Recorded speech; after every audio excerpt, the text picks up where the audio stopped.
জন্য মহান আল্লাহ পাক রব্বুল আলামিন বলে বান্দারে যত অন্যায় করো না কেন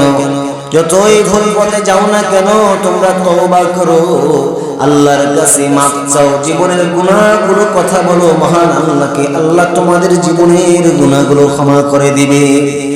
মহান আল্লাহ তাআলা বলেন ইয়া আইয়ুহাল্লাযীনা আমানু তুবু ইলাল্লাহি তাওবাতান নাসুহা রব্বুল আলামিন ডাকতে বলে হে ইমানদারগণ তোমরা তওবা করো খাঁটিভাবে তওবা করো দিল থেকে তওবা করো তোমরা যদি খাঁটিভাবে অন্তর থেকে তওবা করো তোমার রব তোমার আল্লাহ তোমাদের জীবনের গুনাহগুলো ক্ষমা করে দিবেন মহান রব্বুল আলামিন আরো বলেন قل يا عبادي الذين أسرفوا على أنفسهم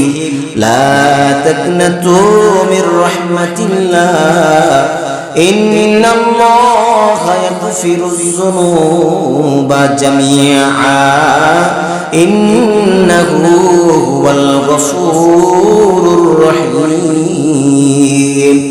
قل يا عبادي الذين أسرفوا على أنفسهم الله رب العالمين বলে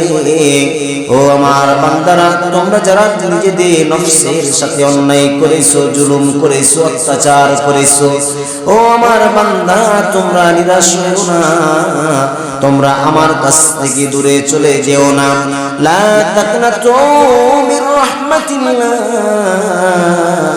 ও আমার বান্দা তোমরা আমার রহমত থেকে নিরাশ হও না রে বান্দা ও বান্দা আমার রহমত থেকে দূরে চলে যেও না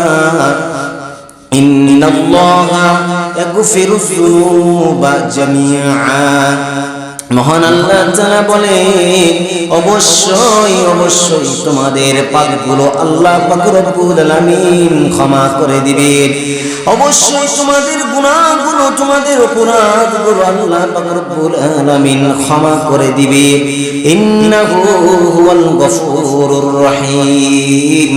তিনি ক্ষমাশীল পরম দয়ালু মহান আল্লাহ